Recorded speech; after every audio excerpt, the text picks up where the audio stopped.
Hello everybody, this is Tim from Mainly Muscle Cars along with cameraman Ken, and we are looking at a 1971 Mustang Grande. Pretty cool car, a lot of performance modifications done to this one. Solid California car. We have documentation going back years, documenting tens of thousands of dollars that have been spent on this car. Everything from engine modifications to transmission modifications to rear differential, suspension, you name it. Tune-ups, brakes. So very well documented car. This is definitely the type of stuff you want to find when you buy a car. Really nice to have. Kind of gives you a good history of where the car's been, what's happened, when, and just how many miles are on it. Anyway, engine has a larger camshaft in it. It's a crane unit, 278. Just a little bit of a lope to the idle, so really good performance. Nice roller rockers on it. Now those are the stainless steel units. It's got guide plates on it, so set up right. Nice aluminum intake manifold, good exhaust. Transmission's been rebuilt. It has a stall converter in it, right about a 3,000 RPM stall. It's basically real similar to the factory Cobra Jet stall converters of the day. Out back, there's receipts for a new 9-inch posi. We've got receipts for good suspension work that's been done. It's got a huge rear sway bar in it, in addition to the big front sway bar. It's got Boss 338 wheels, really nice Nitto tires, so they grip tenaciously. So car makes really good power. It launches hard, but it actually sticks.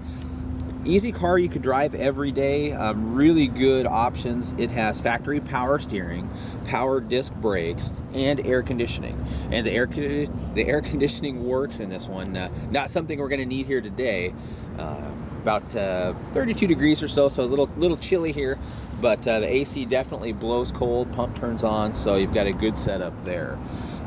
Outside, of course, red, black top. Inside, we've got a nice black interior. Ken's done a really nice job of photoing that.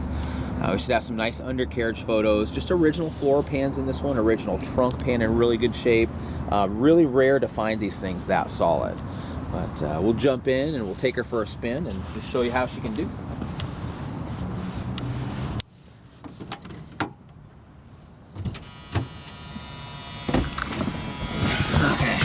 This is one of those options you always kind of like when you buy a car to know it's a good car, is that the key buzzer works. It's usually something you take apart the second day you own it, though. So, nice interior. The door panels appear to be all original. They're not torn up. There's a little bit of wear on them, but they look good. Aftermarket steering wheel. Just kind of a nice wood wheel. It's got a good feel to it. Factory tach and gauges car too. So it's nice. So you have that factory tachometer there, and you have an oil pressure, an alternator, and temperature right in the center. So real easy to keep track of. And just, different add-ons it's had. Here's a nice radio here that's been installed. It works. It's just a center dash speaker, so don't expect a symphony, but it works properly. It's got both a standard antenna and an electric. AC controls, everything works nice. It changes levels. It feels good. We've got working lights, of course, and wipers and that type of stuff.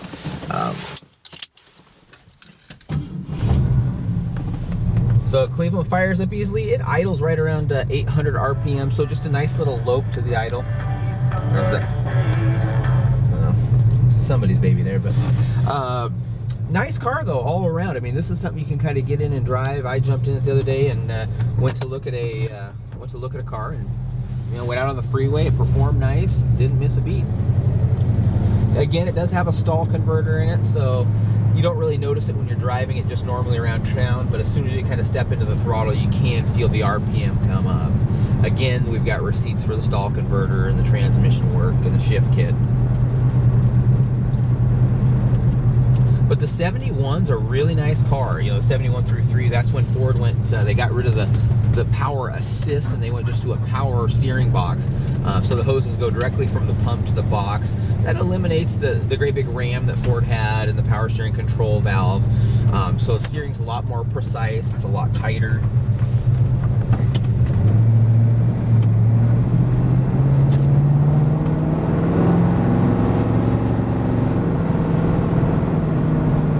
Note to the exhaust, it's still nice and quiet inside.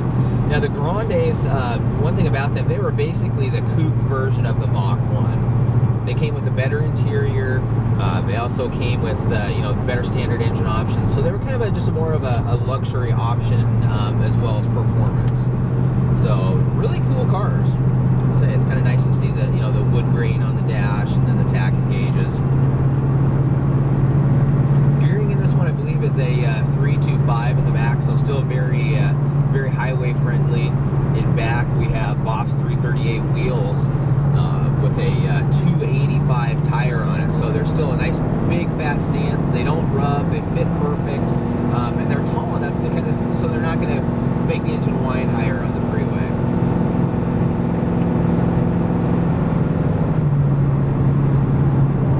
But through the corners, this car handles extremely flat. Those Nittos get great traction, so you can actually get into corners pretty hot in this one. It's very surprising because they look like a large car, but they're not. They're not as big as they look and they feel. Weight-wise, they're really not much more than the 70 Mustang was, so you can actually throw them into a corner, and that nice balance of having that small block motor in this car with all that good suspension and good tires and wheels is you can drive this car and it will reward you. It's real predictable. So a little bit later here in the video, we'll do a performance test so you can see how it reacts. Okay, we're just going to go through these corners. You can see just how flat this car corners, as long as Ken can hold on. But we're not going fast through the corners, but it's kind of off-camber corner right there. But the car actually corners nice and flat, feels good. So I mean, it's a really easy car to drive fast, nice and comfortable. It doesn't, you're not having to work the wheel. Car just behaves nice and predictably. It feels good. So I'm just gonna go through a few more up here. Just watch just how level the front end is. But a nice, solid car. Great car. You can easily drive this thing every day. Use it as your daily driver with that power steering and the disc brakes and the air conditioning. You can get away with a lot on this one. Drive down on hot days. It's got a bigger cooling system. 71 is also the first year that Ford went to a cross flow radiator, so they do tend to work a little bit better.